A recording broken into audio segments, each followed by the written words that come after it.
লজ্জা লজ্জা, কানপুরে টাইগার ব্যাটারদের লজ্জা। মাত্র 2 দিন খেলা হলো, মানে 180 ওভারও খেলা হয়েছে কিনা সন্দেহ।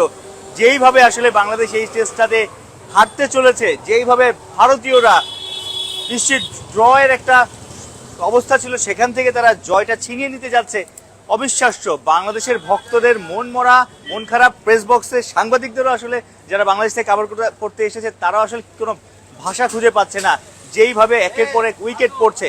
সহকর্মী নাহিয়ানকে ডেকে নেব। মাত্র 95 রানের টার্গেট পেয়েছে ভারত, অথচ আমরা আশা করেছিলাম যে আজকে সারা দিনটা হয়তো বাংলাদেশ কাটিয়ে দেবে, তারা ড্রয়ের মতো একটা জায়গায় দলকে নিয়ে যাবে বাংলার ব্যাটাররা। অথচ ভালোই শুরু করেছিল, মুমিনুলের উইকেট যাওয়ার পরে শান্ত এবং সাদমান 54 বা 55 রানের পার্টনারশিপ গড়লেন। তারপর শান্তর রিভার্স সুইপ, পুরো মোমেন্টামটা বাংলাদেশ থেকে ভারতীয়দের শিবিরে চলে গেল। তারপর আর কেউ দাঁড়াতে পারলেন না। মানে হরিবল শর্ট সিলেকশন, হরিবল আসলে ব্যাটিং পারফরমেন্স বাংলাদেশের। মানে আপনি যদি শেষটা দিয়ে শুরু করেন, আপনি দেখবেন সেখানে মুশফিকুর রহিম খালেদকে নিয়ে কতটা সিরিয়াস ব্যাটিং করছিলেন। মনে হচ্ছিল প্রত্যেকটা বল অনেক বেশি ইম্পর্টেন্ট, প্রত্যেকটা বলে সার্ভাইভ করতে হবে, প্রত্যেকটা বলে ইন্ডিয়ান বোলারদেরকে আসলে বোঝাতে হবে যে আমরা উইকেটটা দিতে চাই না।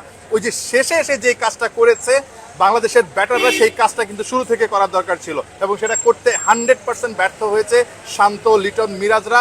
যেভাবে আসলে এই টেস্টের মেজাজটা ধরে রাখা দরকার ছিল, কোনো ধরনের টেস্ট টেম্পারমেন্টই ছিল না আসলে এই টেস্টে টাইগার ব্যাটারদের।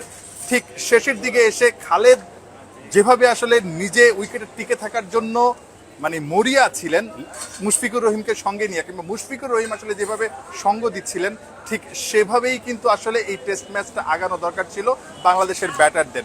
ওই যেটা শুরু থেকে করার দরকার ছিল সেটা একেবারে শেষে এসে করেছেন বাংলাদেশের ব্যাটাররা। অর্থাৎ আপনি যদি পরীক্ষার আগের রাতে পড়েন, অনেক বেশি পড়াশোনা করেন, অনেক সিরিয়াস হয়ে যান, তাতে করে কিন্তু আপনার কিচ্ছু হবে না। ওই রেজাল্ট যা হবার তাই হবে, উল্টো মাথা খারাপ হবে। তো বাংলাদেশ আসলে সেই কাজটাই করেছে।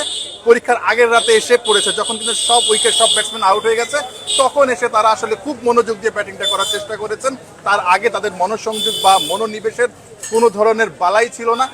শান্ত ঠিক যেভাবে একটা পার্টনারশিপ গড়ার পর সকালে আমরা খুব মানে আশা পাচ্ছিলাম খুঁজে যে এই উইকেটে হয়তো বা ব্যাট করাটা অনেক বেশি সহজ, দেখতেও তাই মনে হচ্ছিল উইকেট দেখে, এবং ঠিক সাদমানের সঙ্গে হয়তো বা শান্ত